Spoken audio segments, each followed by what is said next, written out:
Hello மக்களே, நான் இது ஆரம்பம் முதல்ல காவேரியோட குரல்ல பேசலான் இருக்கிறேன். வாங்க இந்த எபிசோட காவேரியே வந்து பேசிருக்கோம், எப்படி இருக்குங்கிறத இப்ப பார்ப்போம். போன எபிசோட்ல அந்த நள்ளிரவு நேரத்துல பால்கனியில நடந்த அந்த உணர்வு பூர்வமான சிலிர்க்கு வைக்கும் ரொமான்ஸ நாம பார்த்தோம். நேத்து ராத்திரி விஜய் என் மேல காட்டின அந்த அன்பும் காதலும் என்ன ஒரு புது பொண்ணாவே மாத்திடுச்சு. ஆனா கல்யாண வாழ்க்கைங்கிறது எப்பவுமே ஒரே மாதிரி ரொமான்டிக்கா போயிடாதுல்ல. நேத்து கொஞ்ச புருஷன் இன்னைக்கு காலையில ஏதோ ஒரு சின்ன விஷயம் பண்ணி நம்ம கோபத்தை கிளறி விடுறோம். அப்புறம் நம்ம மூஞ்சிய தூக்கி வச்சுக்கிட்டு சுத்த, அவன் பின்னாடியே கெஞ்சு சுத்துறது, அது ஒரு தனி சுகம் கைஸ். இன்னைக்கு எபிசோடு 27ல அப்படி ஒரு அழகான ஒரு செல்ல சண்டையதான் நடக்க போகுது. என் புருஷன் மேல எனக்கு வந்த சின்ன கோபம், நான் காட்டின கள்ள மௌனம், அத விஜய் எப்படி சமாளிச்சாருன்னு பாக்கலாமா? வாங்க கதை காலத்துக்குள்ள போலாம்.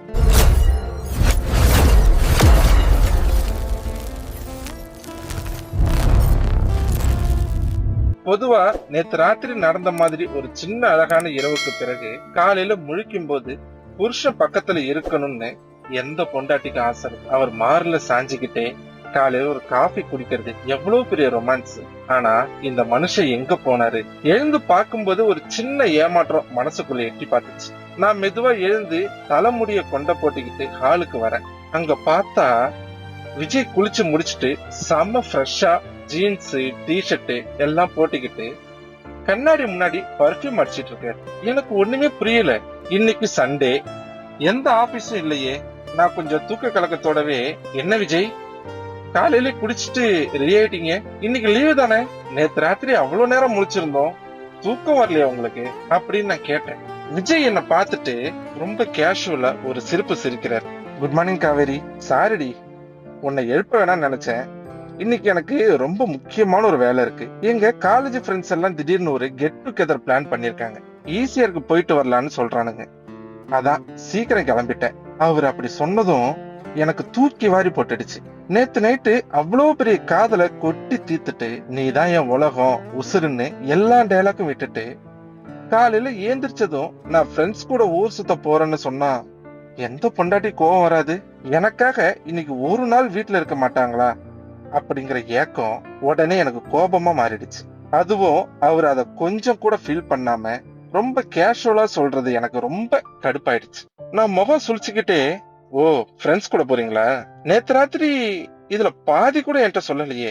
அதுக்கு விஜய், அது வந்துடி நேத்து நைட்டு நம்ம வேற மூட்ல இருந்தோமா, அதான் சொல்ல மறந்துட்டேன். நான் ஈவினிங்குள்ள வந்துடுவேன், நீயும் அம்மாவும் பத்திரமா இருங்க சரியா அப்படின்னு சொல்லிட்டு என் நெத்தில ஒரு அவசரமான ஒரு முத்தத்தை கொடுத்துட்டு கார் சாவி எடுத்துட்டு கிளம்பிட்டாரு. அவர் வண்டி சத்தம் வெளியே கேட்டு மறையிற வரைக்கும் நான் அப்படியே சிலையா நின்னுட்டு இருந்தேன். மனசுக்குள்ள அவ்வளவு பெரிய கோவமும் வலியும் இருந்துச்சு. நான் கிச்சன்ல நின்னுக்கிட்டு வெங்காயம் நறுக்கிக்கிட்டு இருந்தேன். அம்மு பாப்பா முழிச்சு வந்து ஹால்ல உட்காந்து டிவில கார்ட்டூன் பாத்துட்டு இருக்கேன். என் கண்ணுல இருந்து வெங்காயம் நறுக்கினதுக்கு வந்த தண்ணியை விட விஜய் நினைச்சு வந்த தண்ணி தான் அதிகமா இருந்துச்சு. ஒரு பொண்ணுக்கு தேவையானதெல்லாம் கொஞ்சம் டைம் தான். காசு, பணம், நகை, இதையெல்லாம் விட தான் புருஷன் தனக்காக நேரத்தை ஒதுக்கணும் தான் அவ ஆசைப்படுவா. நேத்து நடந்த அந்த சம்பவத்துக்கு அப்புறம் இன்னைக்கு முழுக்க அவர் என் பக்கத்திலேயே உட்காந்து பேசிட்டு இருப்பாருன்னு எவ்வளவு கனவு கண்டேன். ஆனா இந்த மனுஷனுக்கு ஃப்ரெண்ட்ஸ் தான் முக்கியம்னு போச்சு. இனிமே அவர் வரட்டும், இன்னைக்கு இருக்கு அவருக்கு கச்சேரி அப்படின்னு நான் கோபத்துல சமையல் பாத்திரத்தை டம்மார்னு கீழே போட்டேன். அந்த சத்தம் கேட்டு அம்மு பாப்பா பயந்து ஓடி வரா. அம்மா என்னமாச்சு, ஏன் பாத்திரத்தை போட்ட? நான் சுதாரிச்சுக்கிட்டு கோபத்தை மறைச்சுக்கிட்டு, ஒண்ணுமில்லாம கை தவறி கீழே விழுந்துடுச்சு, நீ போய் டிவி பாரு அப்படின்னு அவளை அனுப்பி வச்சுட்டு காஃபி போட்டுட்டு ஹாலுக்கு வரேன். அப்போ கரெக்டா வாசல்ல கார் சத்தம் கேக்குது. எனக்கு தூக்கி வாரி போட்டுச்சு. யார் இது? ஒருவேளை விஜய் வந்துட்டாரான்னு மனசுக்குள்ள ஒரு சின்ன ஆசையும், அதே சமயம் வந்தா என்ன நான் பேச மாட்டேங்கிற ஒரு ஈகவும் ஒன்னா சேர்ந்து அடிச்சுக்கிச்சு. கதவை திறந்து உள்ள வராரு விஜய். கையில ஒரு பெரிய பூங்கத்து. விஜய் சிரிச்சுக்கிட்டே, ஹாய் பொண்டாட்டி, சர்ப்ரைஸ் அப்படின்னாரு. எனக்கு சுத்தமா புரியல. நான் காஃபி கப்ப கையில வச்சுக்கிட்டு அவர் ஒரு மாதிரியே பாக்குறேன். என்னடி அப்படி பாக்குற? நான் நிஜமாவே ஃப்ரெண்ட்ஸ் கூட போயிட்டேன்னு நினைச்சியா? நேத்து நைட்டு அவ்வளவு பெரிய சம்பவம் நடந்திருக்கு, உன்னை தனியா விட்டுட்டு நான் எப்படி போவேன்? எல்லாம் ஒரு சின்ன ஒரு பிராங்க் தான். உனக்கு பிடிச்ச ரெட் ரோஸ் வாங்குறதுக்காக தான் காலையிலே கிளம்பி போனேன். அவர் அப்படி சொல்லிட்டு அந்த பூங்கொத்தை என்கிட்ட நீட்டினாரு. நிஜமாவே எனக்கு மனசுக்குள்ள அவ்வளவு சந்தோஷமா இருந்துச்சு. அவர் எனக்காக தான் போயிருக்காருன்னு நினைக்கும் போது பறக்கிற மாதிரி இருந்துச்சு. ஆனா காலையில அவரு கிளம்பி போனப்போ நான் பட்ட அந்த தவிப்பு, எனக்குள்ள வந்த அழுக, அதையெல்லாம் இவ்வளவு சீக்கிரம் மறந்துட்டு உடனே சிரிச்சுக்கிட்டு அதெல்லாம் அவ்வளவு சீக்கிரமா மறந்துட்டு உடனே சிரிச்சுக்கிட்டு போய் அவர் கையில விழுந்துட முடியுமா? மாட்டேன். கொஞ்சம் சீன் போடுவோம். அவரு என் பின்னாடி கெஞ்சி வரணும். நான் அவர் நீட்டின பூங்கத்தை வாங்காம முகத்தை திருப்பிக்கிட்டு, அம்மு அப்பா வந்துட்டாரா, போய் என்னன்னு கேளு அப்படின்னு சொல்லிட்டு விறுவிறுன்னு கிச்சனுக்குள்ள போயிட்டேன். விஜயோட முகம் அப்படியே வாடிடுச்சு. நான் கிச்சன்ல தோசை ஊத்திட்டு இருக்கேன். விஜய் ஹால்ல உட்காந்து என்னையே வெறிச்சு பாத்துக்கிட்டு இருக்காரு. நான் ஒரு பக்கம் திரும்பி பார்க்கவே இல்லையே. என்னோட அந்த கள்ள மௌனம் அவரை ரொம்பவே டிஸ்டர்ப் பண்ணுதுன்னு எனக்கு நல்லாவே தெரியுது. விஜய் மெதுவான குரல்ல, அம்மு இங்க வாடா செல்லம். அம்மு ஓடி போய் அவர் மடியில உக்காந்துக்கிறா. நீ போய் அம்மா கிட்ட அப்பா ஏதோ தப்பு பண்ணிட்டாரா, அவரை மன்னிச்சிட்டுன்னு சொல்றாருமா, அப்படின்னு சொல்லிட்டு வா அப்படின்னு சொல்றாரு.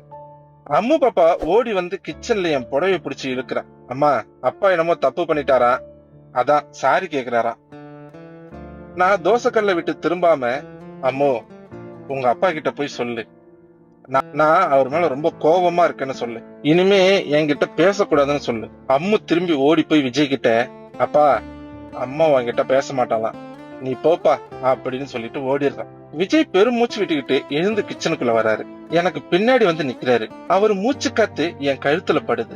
எனக்குள்ள நேத்து ராத்திரி வந்த அதே சிலிர்ப்பு. ஆனா நான் ரொம்ப கஷ்டப்பட்டு அதை கண்ட்ரோல் பண்ணிக்கிட்டு அமைதியா நிக்கிறேன். விஜய் என் தோலை தொட்டுட்டு, காவேரி பிளீஸ் டி, காலையில உன்னை கொஞ்சம் கடுப்பேத்தலாம்னு நினைச்சு பண்ணேன், சாரி டி. நான் அவர் கைய தட்டி விட்டுட்டு, எனக்கு வேலை இருக்கு விஜய், கொஞ்சம் தள்ளி நில்லுங்க அப்படின்னு ரொம்ப கண்டிப்பா சொல்றேன். நான் அவர் கைய தட்டி விட்டப்போ எனக்கே மனசுக்குள்ள ஒரு சின்ன வலி. ஆனா பொண்டாட்டிகளோட இந்த ஊழல்ங்கிறதே ஒரு பெரிய போதை தான். நம்ம கோபமா இருக்கிறப்போ நம்ம புருஷன் நம்ம பின்னாடியே சுத்தி சுத்தி வர்றதும், நம்ம கிட்ட சமாதானம் பேசுறதும், நம்ம முகத்தை பார்த்துக்கிட்டே இருக்கிறதும் உலகத்துல எந்த பொண்ணுக்கும் அது ஒரு பெரிய கர்வத்தை கொடுக்கும். நான் இப்போ அந்த செல்ல கர்வத்துக்குள்ள மிதந்துட்டு இருந்தேன். அவரு சலிச்சுக்கிட்டே கிச்சனை விட்டு வெளியே போயிட்டாரு. மதியம் சாப்பிடும் போது அவர்கிட்ட ஒரு வார்த்தை கூட பேசல. தட்டை கொண்டு போய் வச்சுட்டு எந்த ரியாக்ஷனும் இல்லாம வந்துட்டேன். விஜய் சாப்பாட்டை பிணைஞ்சுக்கிட்டே என்ன பரிதாபமா பாத்துக்கிட்டு இருந்தாரு. எனக்கு சிரிப்பு வந்தாலும் அதை கஷ்டப்பட்டு அடக்கிக்கிட்டேன். சாப்பிட்டு முடிச்சுட்டு பெட்ரூம்ல உட்காந்து துணி எல்லாத்தையும் மடிச்சு வச்சுக்கிட்டு இருந்தேன். அம்மு பாப்பா தூங்கிட்டா. விஜய் மெதுவா பெட்ரூம்குள்ள வர்றாரு.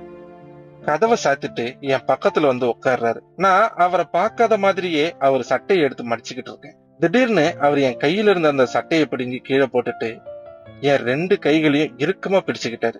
நான் ரொம்ப பதட்டமா, என்ன பண்றீங்க, விடுங்க கையே அப்படின்னு சொன்னேன். விடமாட்டேன் காவேரி, காலையில இருந்து என்னடி உன் நாடகம், ஒரு சின்ன பொய் தானே சொன்னேன், அதுக்கு இவ்வளவு பெரிய பில்டப்பா? நான் அவர் கண்ணையே பார்க்காம தலையை குனிஞ்சுக்கிட்டு இருந்தேன். ஆமா, எனக்கு பில்டப் பண்ணதான் தெரியும். நீங்க போய் உங்க ஃப்ரெண்ட்ஸ் கூட ஊர் சுத்துங்க, என்ன ஏன் டிஸ்டர்ப் பண்றீங்க? விஜய் என் தாடையை பிடிச்சு மெதுவா தூக்கி அவர் முகத்துக்கு நேரா வச்சுக்கிறாரு. அவர் கண்கள்ல இப்போ அந்த பழைய காதல் மீண்டும் எட்டி பாக்குது. விஜய் ரொம்ப மென்மையான குரல்ல, நீ என் கூட பேசாம இருந்தா எனக்கு பைத்தியம் பிடிச்சிடும் காவேரி. நேத்து நைட்டு முழுக்க உன்னை என் நெஞ்சோட வச்சு பாதுகாத்துட்டு காலையில உன்னை விட்டு நான் எங்கடி போவேன்? உன்னை தவிர எனக்கு யார் இருக்கா? அவர் அப்படி சொன்னதும் நான் கட்டி வச்சிருந்த அந்த கோபக்கோட்டையெல்லாம் சுக்கு நூறா உடைஞ்சு விழுந்துடுச்சு. அவர் கண்கள் இருந்த அந்த தவிப்பு, அந்த உண்மை, அது என்னை இன்னும் கட்டி போட்டுடுச்சு. என் கண்ணுல இருந்து எனக்கே தெரியாம ஒரு சொட்டு கண்ணீர் வந்துச்சு. ஒரு ஆம்பளை தான் பொண்டாட்டி கிட்ட இப்படி உருகி நிக்கும் போது எந்த பொண்ணால தொடர்ந்து கோபமா இருக்க முடியும்? நான் மெதுவா என் கைகளை அவர் நெஞ்சில வச்சுக்கிட்டேன். நான் உடைஞ்ச குரல்ல, இனிமே என்கிட்ட இப்படி விளையாடாதீங்க விஜய், எனக்கு நிஜமாவே பயமா இருக்கு. நேத்து நடந்தத இன்னும் என் மனசுல இருந்து போகவே இல்லை. நீங்க என்ன தனியா விட்டுட்டு போயிட்டீங்கன்னு நினைச்சப்போ எனக்கு கொலையே நடுங்கிடுச்சு தெரியுமா? விஜய் என்ன அப்படியே இழுத்து தன் நெஞ்சோட சேர்த்து இறுக்கமா அணைச்சுக்கிறாரு. அவரோட கைகள் என் முதுக ரொம்ப பாசமா தடவி கொடுத்துச்சு. சாரிடி, இனிமே உன்னை விட்டு ஒரு செகண்ட் கூட நான் எங்கேயும் போக மாட்டேன், சத்தியமா சொல்றேன். என்னோட கோபமெல்லாம் தீர்ந்து நாங்க 2 பேரும் பழையபடி ஆகிட்டோம். அம்மு பாப்பா முழிச்சு விஜய் வாங்கிட்டு வந்த அந்த ரோஜா பூவை எடுத்து தலையில வச்சுக்கிட்டு விளையாடிட்டு இருக்கான். நான் காஃபி போட்டுட்டு பால்கனிக்கு வந்தேன். விஜய் அங்க ஒரு சேர்ல உட்காந்து மொபைல பாத்துட்டு இருக்காரு. நான் அவருக்கு காஃபியை கொடுத்துட்டு அவர் பக்கத்துல போய் நிக்கிறேன். அவரு காஃபியை வாங்கிட்டு டேபிள் மேல வச்சுட்டு என் இடுப்பை பிடிச்சிட்டு தான் பக்கம் இழுக்கிறாரு. நான் அவர் மடியில் லேசா சாஞ்சுக்கிறேன். விஜய் என் காது கிட்ட மெதுவா, காலையில இருந்து என்னோட வழியாக்கிட்டல்ல, இப்போ சமாதானமாயிட்டியா என் மகாராணி அப்படின்னு கேட்டாரு. நான் சிரிச்சுக்கிட்டே அவர் தோல் லேசா அடிச்சு, இன்னும் முழுசா ஆகல. நீங்க காலையில என் நெத்தில கொடுத்தீங்களே ஒரு அவசர முத்தம், அத முதல்ல திரும்பி கொடுங்க. விஜய் வாய் விட்டு சிரிக்கிறாரு. ஓஹோ, அப்ப முத்தம் திருப்பி வேணுமா அப்படின்னு கேட்டுக்கிட்டே என்னை இன்னும் நெருக்கமா இழுத்து என் நெத்தில, என் கன்னத்துல, என் மூக்குலன்னு மாத்தி மாத்தி முத்தம் கொடுக்கறாரு. நான் சிரிச்சுக்கிட்டே அவர் முத்தங்களை வாங்கிக்கிறேன். இந்த ஊடலும் அதுக்கு பின்னாடி வர இந்த கூடலும் ஒரு பொண்ணோட வாழ்க்கையில ரொம்ப முக்கியமான விஷயங்கள். கோபங்கிறது நம்ம அன்பை வெளிப்படுத்துற இன்னொரு வழிதான். அவர் என்ன சமாதானப்படுத்த எடுத்த முயற்சிகள், அவர் என் மேல வச்சிருக்கிற அந்த உரிமை, இது எல்லாமே தான் கல்யாண வாழ்க்கைங்கிற அந்த பயணத்தை ரொம்பவே அழகாக்குது. இன்னைக்கு இந்த மாலை நேரம் நேத்து ராத்திரியை விட ரொம்ப அழகா தெரிஞ்சது. காரணம், கோபத்தை தாண்டி நாங்க ஒருத்தர் இன்னும் ஆழமா புரிஞ்சுக்கிட்டோம். அவர் என் கழுத்துல லேசா முகம் புதைச்சி, நான் அவர் முடிய கோதி விட்டுக்கிட்டே கண்ணை மூடிக்கிறேன். காத்து ரொம்ப சில்லுன்னு வீசுது. ஆனா எங்களுக்குள்ள அந்த பழைய காதல் நெருப்பு திரும்பவும் பத்திக்குச்சு. ஹலோ மக்களே, இன்னைக்கு எபிசோடு 27 எப்படி இருந்துச்சு? காலையில ஆரம்பிச்ச அந்த சின்ன ஊடல் எப்படி மாலையில ஒரு அழகான ரொமான்ஸா முடிஞ்சதுன்னு பாத்தீங்களா? காதல்ங்கிறது எப்பவுமே சிரிச்சுக்கிட்டே இருக்கிறது இல்ல, ஒருத்தர் கோபப்படுத்தி அப்புறம் அவங்கள சமாதானப்படுத்துற அந்த தவிப்புல தான் உண்மையான காதலே இருக்கு. நம்ம விஜய் மற்றும் காவிரி லைஃப்ல இது ஒரு அழகான நாள்னே சொல்லலாம். இந்த எபிசோடு உங்களுக்கு ரொம்ப பிடிச்சிருக்குன்னு நம்புறேன். இந்த செல்ல சண்டைகள் உங்களுக்கும் உங்க வாழ்க்கையில நடந்திருந்தா மறக்காம கமெண்ட்ல சொல்லுங்க. அடுத்த 28வது எபிசோட்ல சுவாரஸ்யமான விஷயங்களோட உங்களை மீண்டும் வந்து சந்திக்கிறேன். Until then, bye from Asmat.